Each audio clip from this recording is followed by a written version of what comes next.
Сәлем достар, қалдарыңыз қалай? Менің есімім Ляззат. Бүгін біз балды торт дайындайтын боламыз. Достар, видеоны соңына дейін қараңыздар.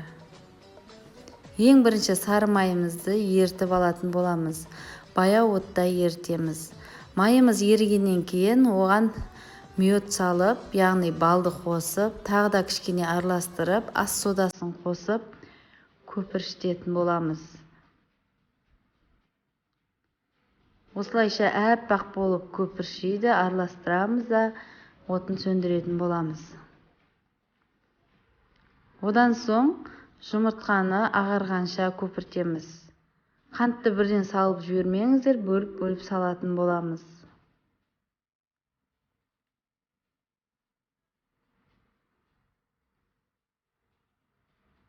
Бұл балды торт оқтауды қажет етпейді, жасалуы өте оңай, сондықтан сіздер де жасап көріңіздер.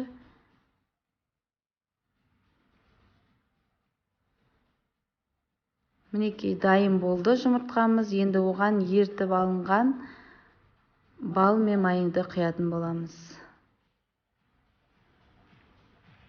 Кеңдеу ыдысқа осылайша құйып алып, оған ұн қосып араластырамыз.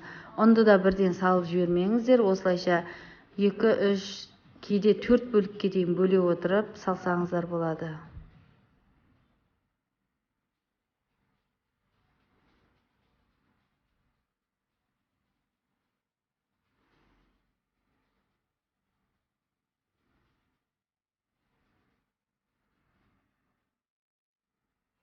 Мінекей осындай қоюлықта болады, көріп тұрғандарыңыздай. Енді оны пергамент қағазын төсеп, оның үстіне құя отырып пісіріп алатын боламыз. 15-20 минутта өте тез піседі. Пешімді мен 200 градусқа қойдым. Әрбір кімнің пешіне байланысты, сондықтан да кейде 5-10 минутта да пісуі мүмкін. Ал менің пешімде 20 минут піседі.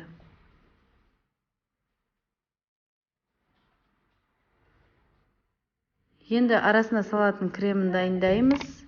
Креміне қаймақ пен сгущенканы араластыратын боламыз.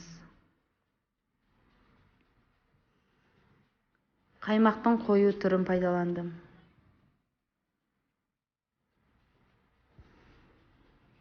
Осылайша араластырып алатын боламыз. Мінекей корждарымыз осылай сынбайтын, өте әдемі күйде болатын болады. Менің дайындаған рецептім 2 балды торт шығатын болады, ал сіздер 1 балды торт дайындасаңыздар болады. Қазір мен сізге 1 балды тортты көрсететін боламын.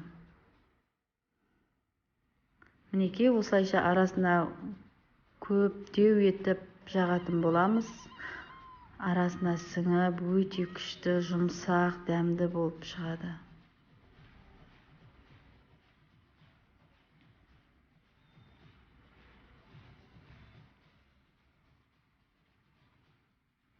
Достар, егерде сіздер мені арнама тіркелмеген болсаңыздар, онда мені арнама тіркеліп, лайк басып, пікір жазуды ұмытпаңыздар.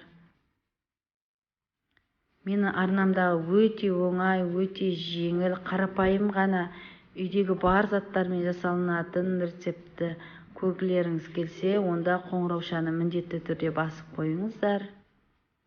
Сол кезде сіздер бірінші болып көретін боласыздар.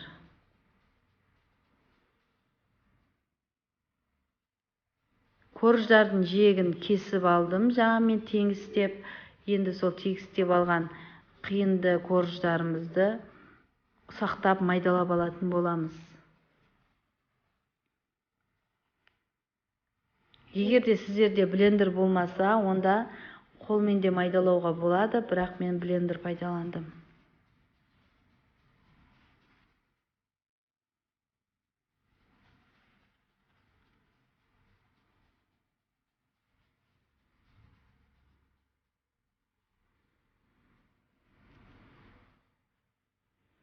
Блендер корждарды өте майда етіп, әдемі етіп майдалап береді.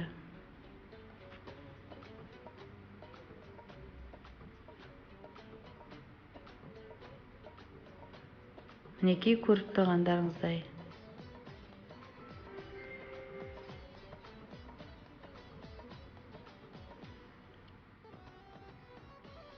Бетіне жан-жағына кремді жағып алғаннан кейін осылайша сеуіп шығатын болсаңыздар, өте әдемі болады. Әркім өз қалауларынша әсемдеуге болады. Орехпен де әсемдеуге болады.